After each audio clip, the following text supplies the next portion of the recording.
Hello, good morning and welcome to NewsX. We're live on DSU channel 421, GoTV channel 125, across all our social media handles. We are Joy News on TV. This morning, police investigates fire that torched some buildings, including a school library, which housed electoral materials for the Ablekuma North constituency in the 2024 parliamentary and presidential elections.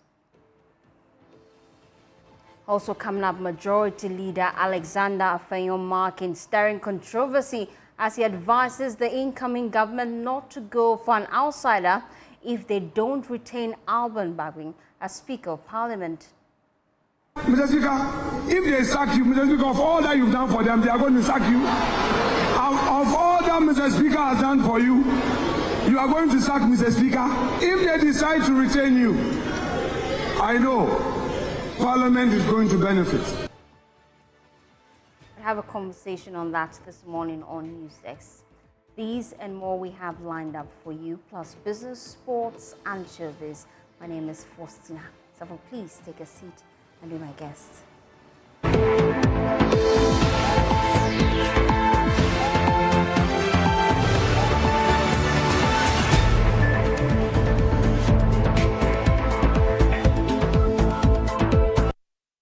Thanks for choosing us. We are your home of independent, fearless, and credible journalism.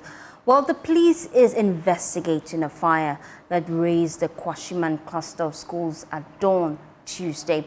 The building housed electoral materials for the Ablekuma North constituency in the 2024 parliamentary and presidential elections, along with the science and ICT laboratories. Well, coming up on your screen shortly is a statement from the Ghana Police Service.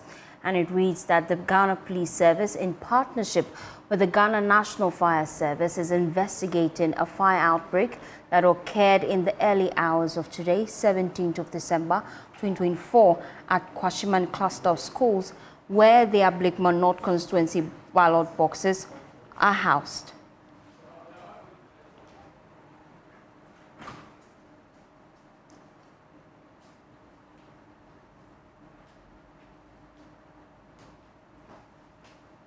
We wish to assure the public that any individual or group of individuals found responsible for this incident will be arrested and brought to face justice. We urge the public to remain calm as investigation into the incident continues.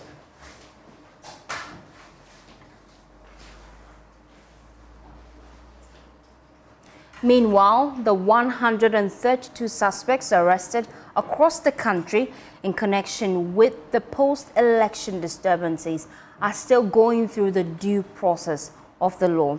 Out of this number, 45 suspects have been remanded into custody. 71 are in police inquiry bail and 16 are on court bail.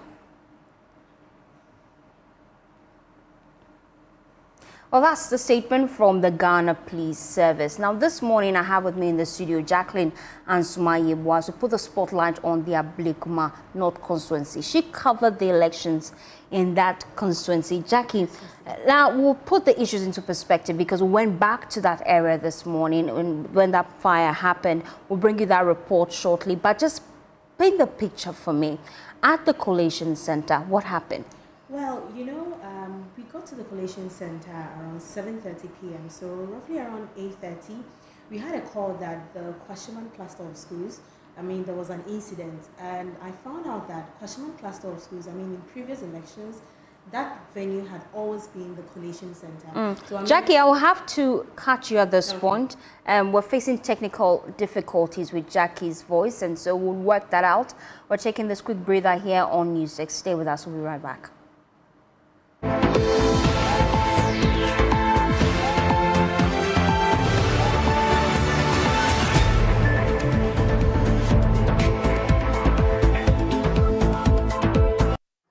Well, thanks for staying with us here on the Joy News channel. Now, my colleague Jacqueline Ansmayewa is still with me in the studio, and hopefully we have better connection to you. You're just running us through some of the key issues that happened at the Ablekuma North Collation Center. Tell us more. All right, so just as I was saying, I mean, the Kwashiman cluster of schools, I found out that that venue used to be the initial collation center for previous elections. So on the day, I mean, the day that we finished the elections, I was at the collation center. Around 8:30 p.m., I had a call that there was an issue. I mean, the first call I had was a tear gas incident. So I rushed to the location, and people were running helter-skelter. I mean, it was very chaotic at that point. So I managed to speak to eyewitnesses and some of them who were EC officials. And apparently the issue was that there was a pepper spray incident. But then we couldn't find out who actually, I mean, started the whole pepper spray incident. It was, some were saying it was a tear gas, it was pepper spray. But by the time we got there, I mean, everything was over. So we spoke to eyewitnesses, and I followed up, went to the hospital. Then we found out that indeed it was a pepper spray incident. And I mean, you can see it on our screens right now. That is the exact venue. That's the Kwashiman.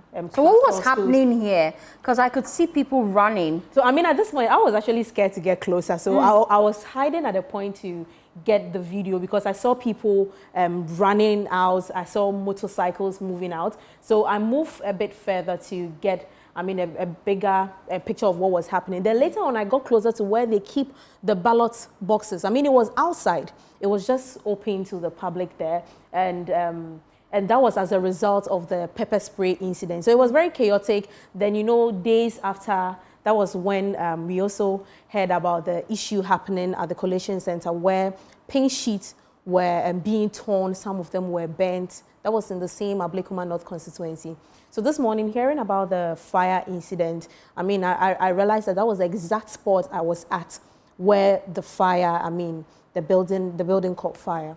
And that's sad. What exactly is the contention in that constituency? Well, you know, from my previous research before I went to cover the election, I found out that Ablekuma North constituency had always been predominantly like an MPP stronghold. So, I mean, everyone was expecting MPP to win in that area. But we all saw the contention that happened afterwards. It took some days at the regional collation center for us to get the results. Finally, Rabna Oben, that's the NDC candidate, was declared. And in that area, we had two women, one from the MPP, one from the NDC. It was just two parties that contested in that constituency. And yesterday we heard from Peter Makmenu, one of the leading members of the NPP, contesting that seat. They claim they won that seat by 414 votes. And so the stakes are high over there. This morning, we reported fire engulfing the building that housed the ballot boxes. My colleague Collins Frimpong was on the ground for us. The incident happened around 1 a.m. today, according to an eyewitness. Kwashiman cluster of schools, the school which housed the election materials for the parliamentary and presidential elections in the Ablekuma North constituency, was set ablaze. Facilities such as the library, which housed the materials themselves, as well as the science lab and also the ICT lab, were all set ablaze. An eyewitness gave an account of what transpired. Yes, around midnight, we got wind of what was happening. So we came around, and there was the police, and then one fire tender, you know, and they were trying to manage. And then the second fire tender came, and then the third one came. And somewhere along the line, we realized they were struggling, you know, and especially because of the shortage of water. So I had to let them know that there is a borehole here that can supply them water. So we got the lady who manages the bathrooms to switch it on for them, supply them water. So they connected it directly to theirs, and they were using. So they didn't have issues with the shortage of water at all, you know, and they managed to, you know, put it, you know, under control. So what do you think may have caused this? Obviously, it is the ballot papers that were being stored here, because behind me, behind the wall, we have discovered ballot papers that have been bent. you know, and this is where the others were also being kept, you know. So generally, that's our suspicion.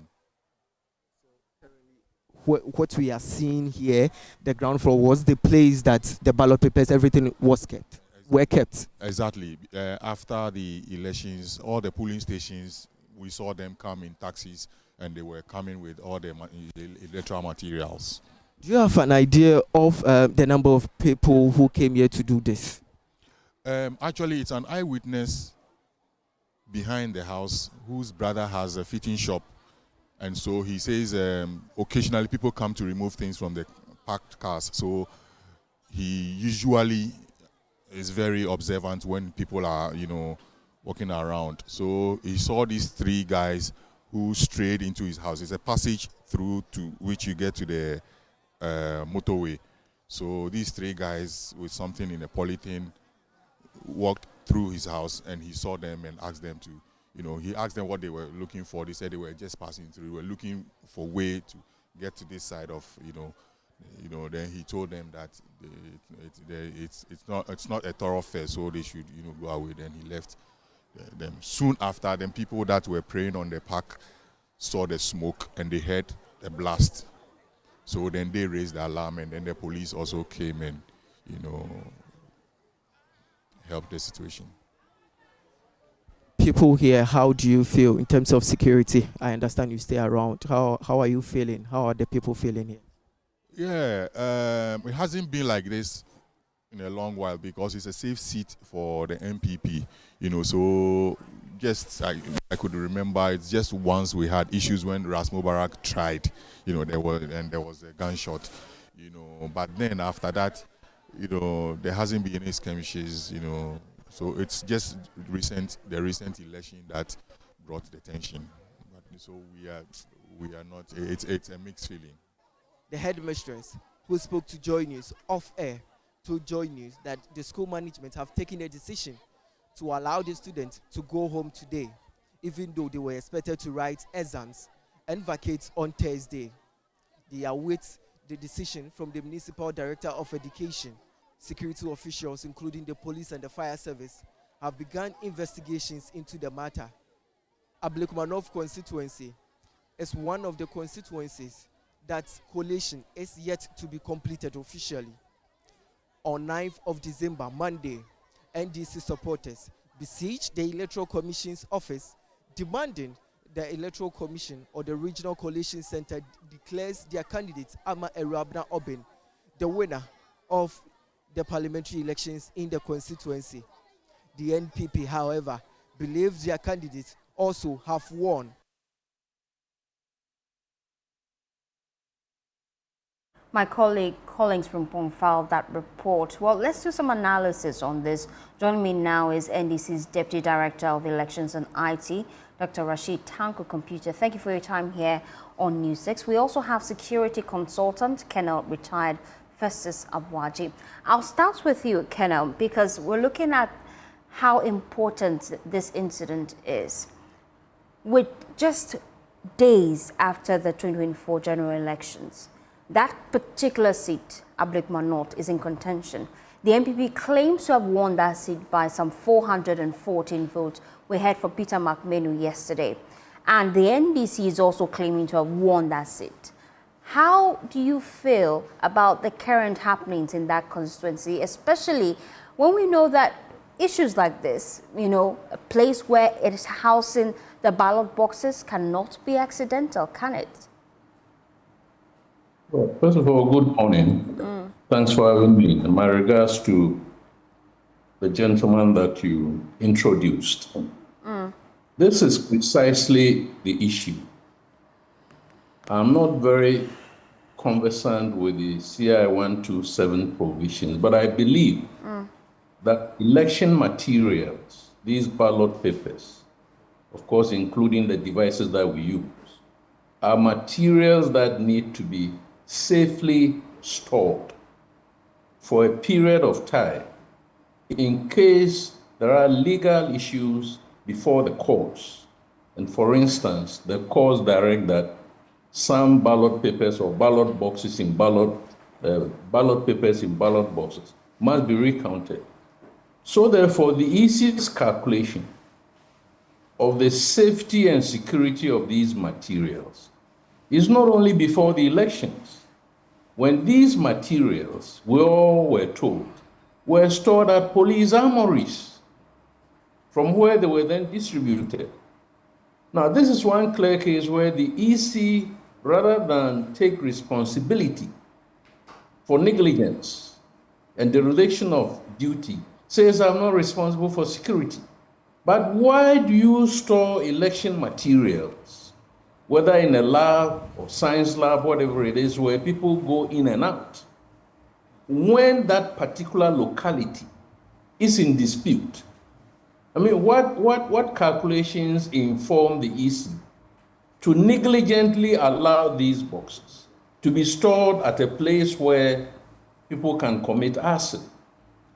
So it is, I mean, after so many election cycles, one would have thought that the EC, or by this time, we as a people, would have designated or come to a common agreement that after elections, materials must be stored at police stations, which was where they were before we went for the elections.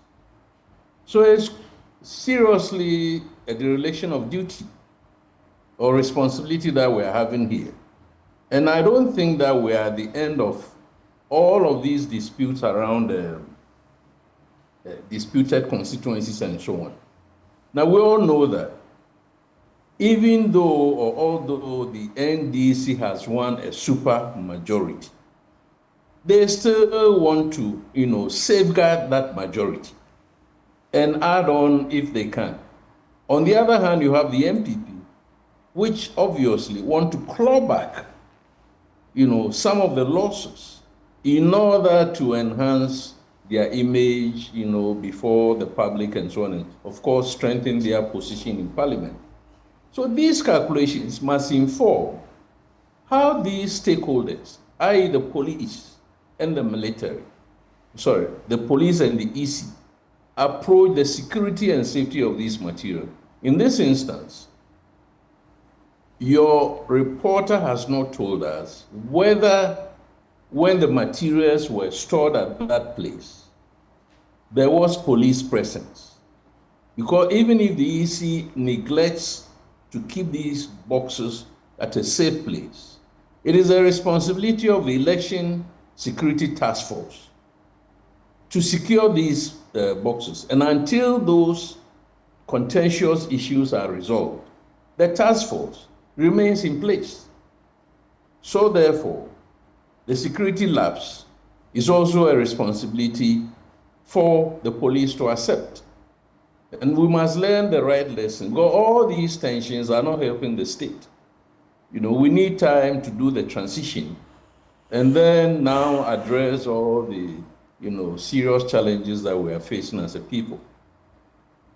I get the sense from your submission that there are lapses in the EC security detail. And so I'm wondering, how do we ensure that incidents such as this do not occur in the future? Brief us. You are enlightened with security. What are the necessary security protocols that should be in place to protect the ballot boxes after elections? Now, during this 2024 elections, I think all of us would come to some consensus that the arrangements the IGP put in place in his capacity as the head of the Election Security Task Force worked, largely worked. Now, what I think did not happen was that after the ballot at the stations were counted and the process moved to the collation centers, the Security Management Task Force should have regrouped, which is a technical term, for instance, we use in the army. You regroup and you redeploy. So in this Ablekuma constituency, how many ballot stations were there? Let's assume there were 30 of them. And let's assume each one had 3 security personnel, probably including 1 police, at all of them. So therefore, there were 90 security officers. Now, if at the end of it, there is 1 I mean, there's only one locality where the collation is taking place. Then you have 90 to redeploy or reassign. I've made this argument before. Why were security personnel not redeployed to the collation centers where this violence has occurred, especially the Ablekuma one? It's something that I don't understand. Because we finished the elections, we are not talking about 40,000 plus ballot stations. We are talking of 9 collation centers. In this case, we are talking of 1 collation center in the Ablekuma constituency. So it is just that maybe the managers at the operational level of the arrangements that the IGP put in place, or maybe the managers at the tactical level within the Ablekuma constituency, maybe it's a divisional commander or a district commander or a station commander who relapsed or who lapsed, and didn't do the work as expected. So there is nothing that is special that we need to do going forward. It is just that everybody, the EC, must act professionally with common sense and not allow ballot materials to be stored in the open, as your reporter said, or to be stored at a science lab, And then after that, or during that period and after that, the police also operationally must apply themselves in order to move abreast of the evolving situation. Now, looking at what is playing out, the police says they're investigating the cause of the inferno. Many are already whispering the likely cause could be a party foot soldier at work, but all these are allegations. Should either of the parties involved decide to go to court, what then would be the case? Because right now the ballot boxes are nowhere to be found, all engulfed in flames. Well, I think this question must be answered by lawyers and those who are conversant with electoral laws and procedures and so on. But as a lay person, assuming Ablekuma is a case that goes before the court, which I believe has already happened. Now the court is going to authorize a recounting or recount of the ballot papers. The court therefore would invite the EC to make available the ballot boxes. It's not going to invite the police, it will invite the EC. Now, how is the EC going to explain to the court that the ballot papers have been burnt? It's an act of irresponsibility. So I don't know, maybe ultimately, both sides are not going to cave in. The NDC says that we have been declared the winners. The MPP says no. The circumstances, of course, with the EC on its side, that the circumstances under which the declaration was made was inappropriate. So the only option, or one of the options that will be available, was for another election to be ordered by the court. Because under these circumstances, unless we can forensically examine whichever pink sheets are produced by one or the other side, there is no way of resolving this Ablekuma North situation. It's a mess.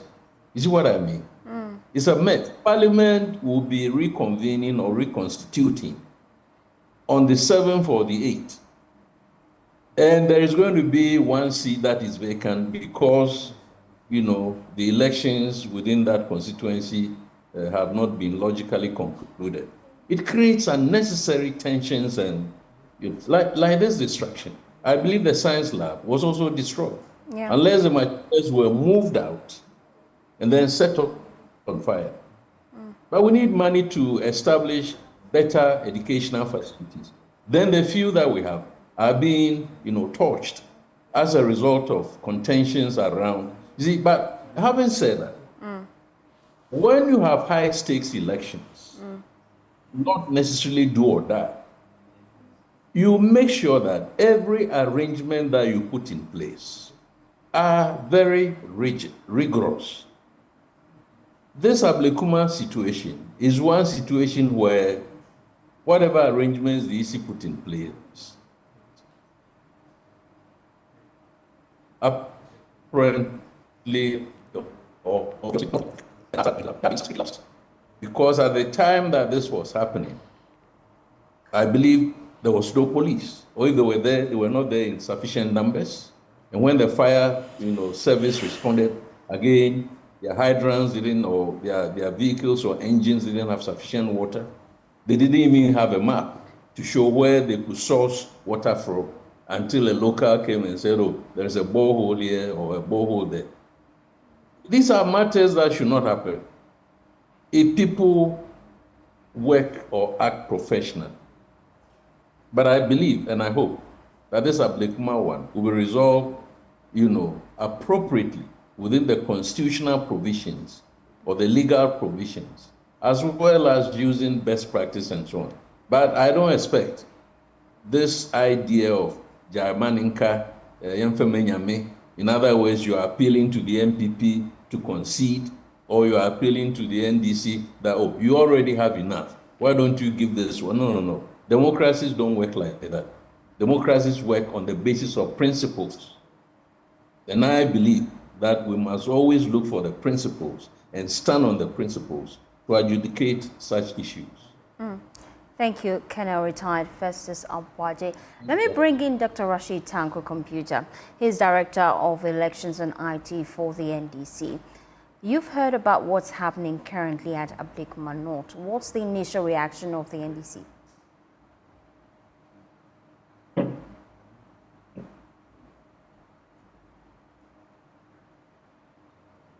Doc, you have to unmute for me to hear you clearly. I'm just finding out from you your initial reaction as a party to what we're hearing from Ablekuma North constituency.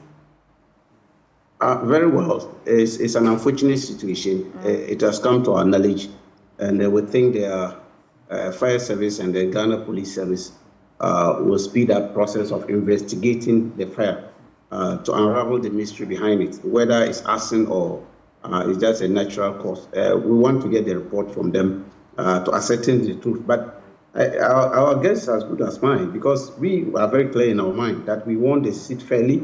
The returning officer declared us as the winners of the constituency. The CI does not make room for any recollection whatsoever. Our opponents are forcing for recollection and pushing for recollection. We are against it. That's why we've gone to court. We've filed a writ in court to stop the Electoral Commission from continue any process of recollecting any of the constituencies that we have won. So we are very clear in our mind on this. The NPP is also contesting that constituency particularly. They claim that they have won that seat by some 414 votes. And so this issue is really dragging. The next line of action would be to go to court. But here's the issue. The main contention here is all about figures. The ballot papers are all gone, engulfed in flames. How then you advance your argument in court? You see, collation of results has nothing to do with ballot papers. When it got to the collation center, what is important is the primary source, which is the pink sheets. Okay, the pink sheet is what they use to put figures together into the Form 1C, which is the collation form, the constituency collation form. Now, when the Form 1C is generated, then another form is generated known as the Form 1D, which is a summary sheet. That is the one the returning officer will use to declare the winner of the contest. Okay, and copies are given to agents. That is the Form 1C and Form 1D. These two copies are given to agents of each of the candidates. So when there is a contest of that nature in court, they will be looking for the Form 1C and the Form 1D to ascertain, because the Form 1C will have all the aggregated figures of each of the polling stations. It is when they are having difficulties in getting it, then they will now resort to the pink sheet. They don't go to the ballot papers. Okay, so ballot papers is for recount, and that one can only happen at the polling station. And so when it is not asked, if you don't ask for recount at the polling station, you don't come to collation center and ask for recount. So burning ballot papers, it doesn't change anything. It's neither here nor here. It doesn't, so long as the pink sheets are available, and then the summary sheet and the collation forms are available, the court can determine any issues concerning a declaration. So for that one, although it's a criminal conduct, if it is the report comes out that it's an arson, but it does not change anything in terms of determining the case. The NPP, they are contesting that indeed they have won that constituency. So I'm just wondering, does the NDC have all their pink sheets intact from all the polling stations from that constituency? Yes, we have all our pink sheets. We have it. We came there when they came to do the collation and all that. So we came with our evidence, and through the processes and all that, that's how we declared winners by the returning officer. I mean, there was a security around there when the returning officer was to declare the results. We have policemen over there. I mean, so the story of being put under duress or something is afterthought. I mean, clearly, I don't know whether it was the military or the police who put the returning officer under duress to announce the results. No, certainly no. I mean, that is why we are saying, if you have all this evidence, put your evidence together. Let's face each other in court. Let the court, the judge, they look at it, the veracity of your evidence, and rule on the matter. Okay, we cannot continue this path of press conferences upon press conferences, saying that I've won, I've not. So long as there's a declaration. You see, they are making mistakes. This regulation they are always calling for. The CI of 2014, in fact 2004 and 2015 made room for regulation. Under Farjan, there was something like that. You could ask for regulation and then to be regulated all right for you. But the current CI doesn't make room for it. This current CI came into force in 2020. It was signed by Madam Jean Mensah. So that one, there's nothing like regulation in there. So if they are making references to what happened previously, they are not telling you that those CIs make room for that. This current CI doesn't make room for that. So you cannot use those one and say it happened before. It happened before, and therefore, no, that's not it. Those days, there were constitutional instruments that allow that. But 2021, stop it. A lot of amendments. Just like when we used to use NHI card to register as voter ID number. Some later along the line, the Supreme Court outlawed it and said, no, that's not the case. And even later on, they wanted to use Ghana card. You see the changes going on. So if you are going to use the processes in those days and want to argue that, therefore, it must happen this time again, no. The current law doesn't allow it. And that is what our argument is. And that's why we've gone to the court, so that we'll all head there. So they should stop their press conferences. Let's all move up there and then sort things out at the courts. Thank you, Dr. Rashid Tanko Computer, his Deputy Director of Elections and RT for the NDC. Moving on, let's take you to Parliament, because the Majority Leader, Alexander Afenyo-Markin, is urging leadership of the National Democratic Congress to either retain the current Speaker of the House, Ablekuma, or choose a new Speaker who is already a Member of Parliament. According to him, the new John Mahama administration intends to change the Speaker. The individual should not be an outsider. He emphasized that Ablekuma has done an excellent job over the past 4 years as Speaker, and it would not be fair to replace him. Mr. Speaker, let me commend you for the 4 years of your leadership in this House. Mr. Speaker, we may have our disagreements, but it is obvious that members' welfare have been key to your leadership. Nobody can take it away from you. Mr. Speaker, the institutional empowerment you've given to Parliament is equal to none. It's likely because, Mr. Speaker, we had you as a Speaker coming from within. Mr. Speaker, I don't know whether you are being retained or a new person is going to be appointed, but I pray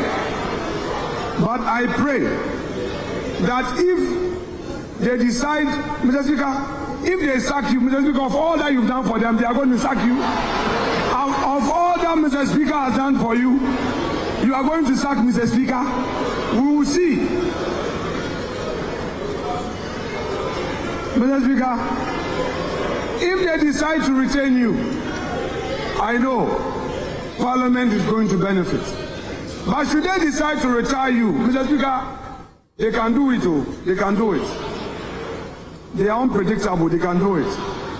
If they decide to retain you, the happiness of this house will gather further momentum. However, if the new government decides to bring a new speaker, that speaker should come from within. We don't want an outsider. We want somebody from within who would understand us.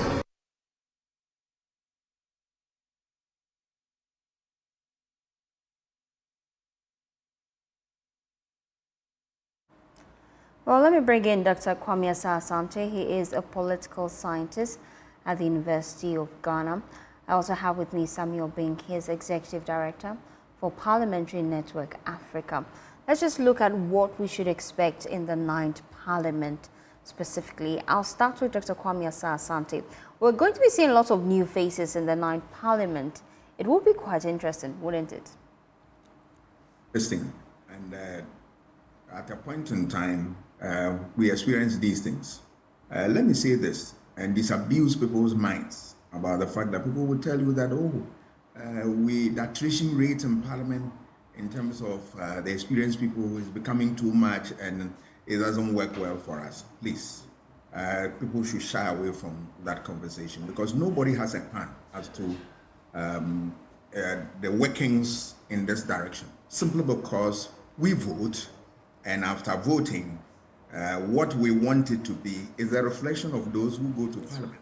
So if at a point in time we decide that enough of the old guards and want to replace them with new ones, so be it.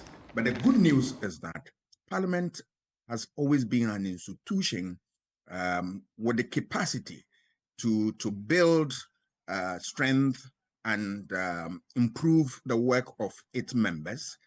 So through the socialization process, parliamentarians, whether new or old, they are able to go through the process, particularly new ones, and learn the ropes. And in no time, when they apply themselves to the duties of Parliament, they become assets not only for their party, but for the nation as well. So whether we are going to get new faces or old faces, I am always happy when we have gone through elections successfully and a new Parliament is adored and all that. It adds to our resolve that we are prepared to embrace the democracy despite the odds, and then work with it at all times. It's going to be interesting. Super, super interesting. Which will be ending in a matter of 3 weeks. That's one that held government accountable because of the numbers at play. Let's look at the 9th Parliament, where we have a mini macro minority. Can they truly hold government accountable?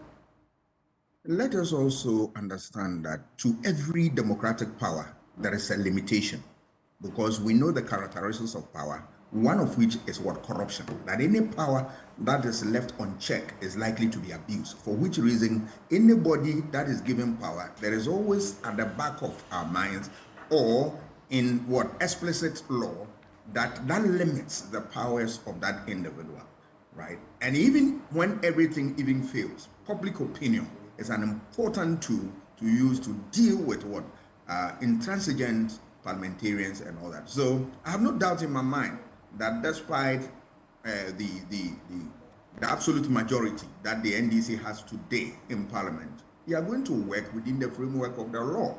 They can throw all rules away, which I know they will not do. But if, I mean, for purposes of conversation, if we say that this is what's going to happen, they can throw all rules away and do what they want to do. But at the end of the day, when they comes to what renewal of their mandate, we will tell them what we told the NPP. And so I'm not sure they are going to depart from this lesson. They are going to learn it, internalize it in their processes, in doing the stuff that they are supposed to do. I also know, as a former reporter of Parliament, is that there is always consensus building in Parliament. Where consensus break down, you see the effect, and we saw that recently. But most parliamentary work has based on consensus, and it doesn't matter the numbers.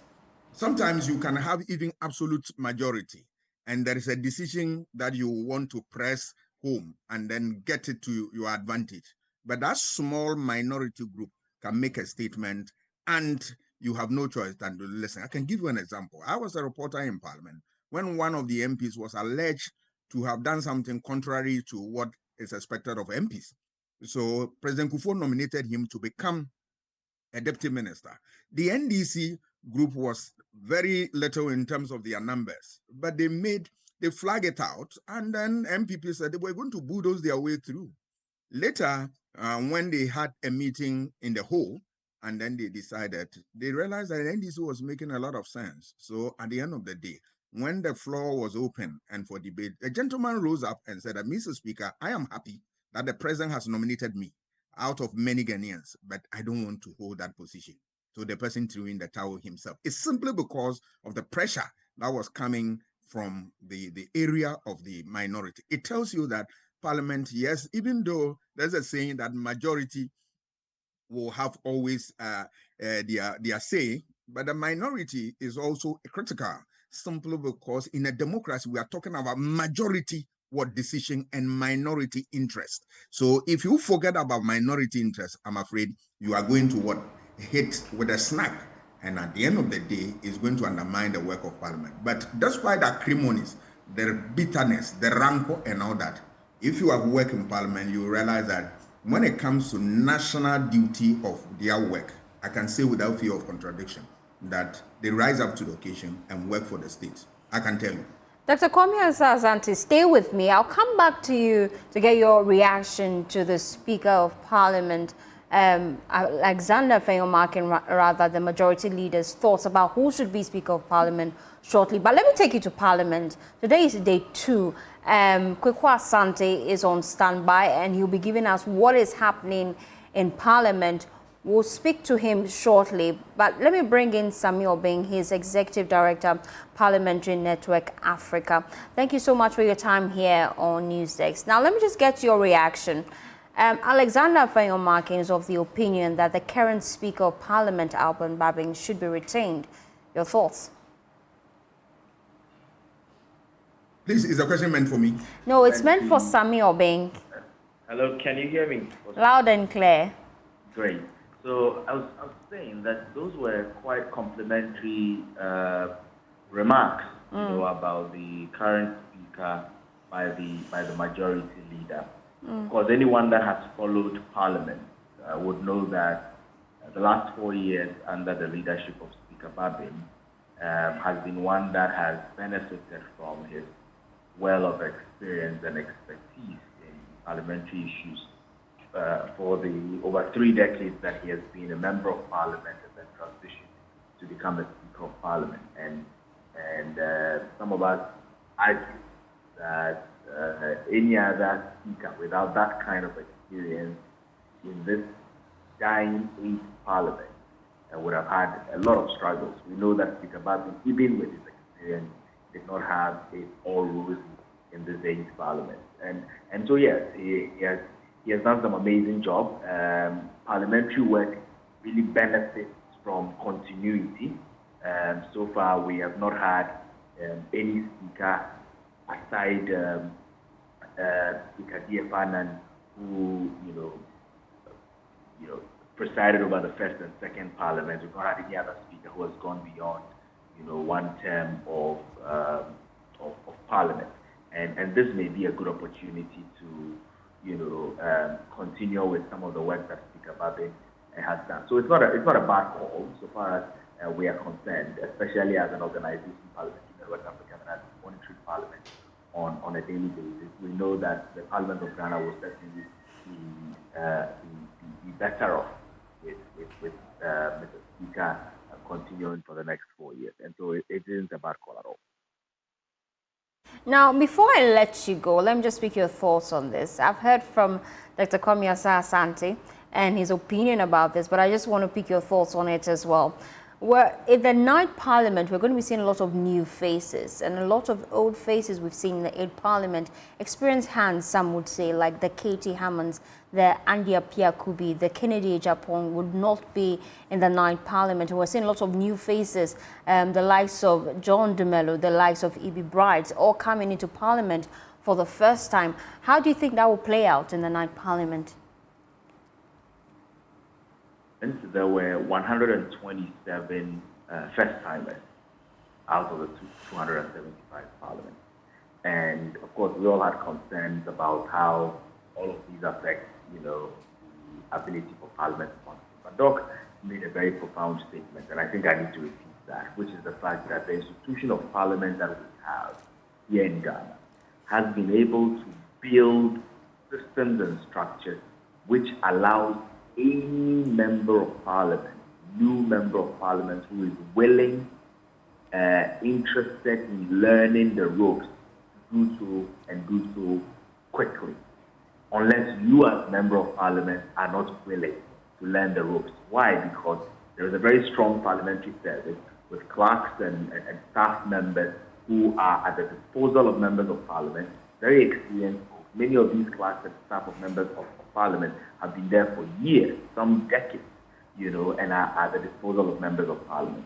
There are also the retained MPs who new members of Parliament can go to and learn from. In fact, even the members of Parliament who are not coming back continue to remain a source of learning for new, fresh members of Parliament if they are willing to consult. And so, yes, we will be missing some of the amazing parliamentarians who were awesome. I mean, I wonder what would happen with consideration of bills in the Parliament of Ghana without a chairman's booth, right? I wonder what will happen with scrutiny of public accounts and financial documents without a honorable Agreji. However, it has been proven over the years that there are some new members who come and rise to the occasion, and we hope that these new members that are coming will rise to the occasion, bearing in mind that the people who have given them that mandate, which is their constitution, will certainly kick them off if they do not rise to the occasion. Okay, thank you, Samuel Bing. He is Executive Director, Parliamentary Network Africa. Let me take you now to Parliament. My colleague Kweku Asante is on standby. Kweku, what should we expect on day 2?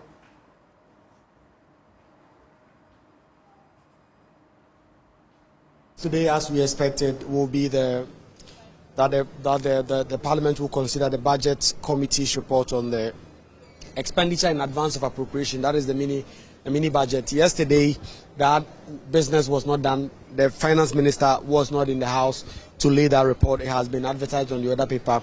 We know that government is looking to spend around 68.1 billion Ghana cedis between January and March of next year. That is the first quarter before the new government, John Dramani Mahamad's government, when he appoints his Finance Minister, will come to Parliament to present their own budget. And before then, government business would have to be done, salaries would have to be paid, stationaries, goods and services and other things will have to be done in the various ministries, departments and agencies of government. So that is why government is seeking 68,134,674,527 Ghana cedis from the consolidated fund for the purposes of meeting expenditure necessary to carry out the services of the government prior to the coming into operation of the Appropriation Act in respect of the 2025 financial year. And so this is the major business that will be done today. There may be other issues. The Speaker of Parliament has outlined that this is the most important business as well as some other bills. And so when this is laid on the floor, the Finance Minister will come and bow.